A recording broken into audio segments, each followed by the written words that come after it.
एक अद्भुत सैनिक और एक पौराणिक कहानी का नायक,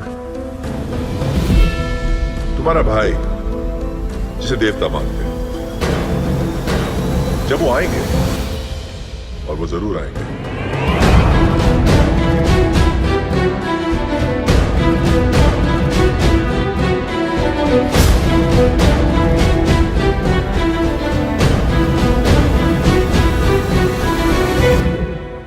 नमस्कार, स्वागत है आप सभी का हमारी आज की इस वीडियो में। विजय सिंह पथिक का जन्म उत्तर प्रदेश राज्य के बुलंदशहर के गांव में 27 फरवरी 1882 को हुआ था।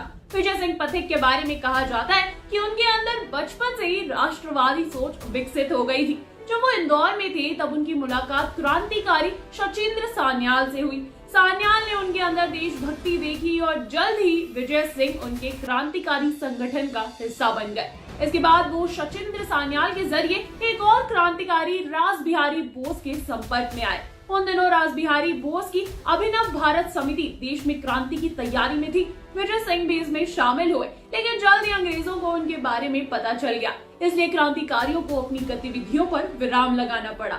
बहुतों को इस बारे में जानकारी नहीं होगी कि विजय सिंह पथिक का असली नाम भूप सिंह राठी था। दरअसल लाहौर असेंबली बम कांड में उनका भी नाम सामने आया था, इसलिए अंग्रेजों से अपनी पहचान छुपाने के लिए उन्होंने अपना नाम भूप सिंह राठी से विजय सिंह पथिक कर लिया था। उन्होंने न सिर्फ अपना नाम बदला बल्कि अपनी पूरी वेशभूषा भी बदल डाली और राजस्थान में मेवाड़ियों की तरह रहने लगे।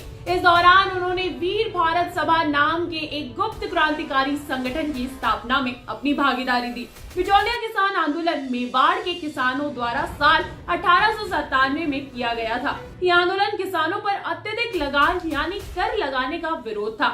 यह आंदोलन बिचौलिया जागीर से लेकर आसपास की जागीरों तक भी फैला था। इस आंदोलन को कई खास लोगों का समर्थन प्राप्त हुआ, जिसमें विजय सिंह पथिक भी शामिल थे। जैसे ही विजय सिंह को इस आंदोलन के बारे में पता चला, वो बिना समय गवाए उस आंदोलन में कूद पड़े।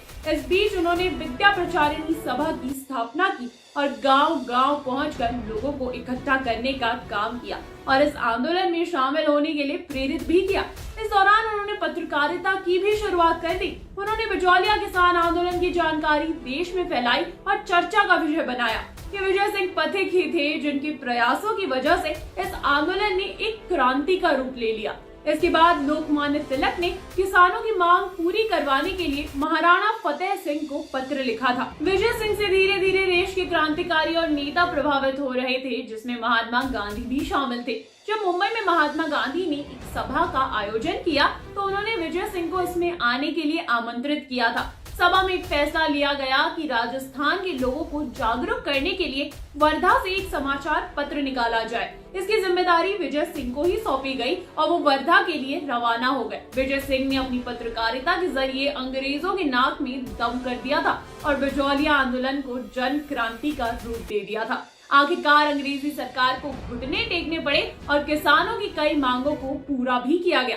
किसानों पर लगाए गए कर हटा दिए गए। 28 मई 1954 में विजय सिंह पथिक ने अपनी आखिरी सांस ली, लेकिन आज भी वो भारतीयों के दिलों में जिंदा है।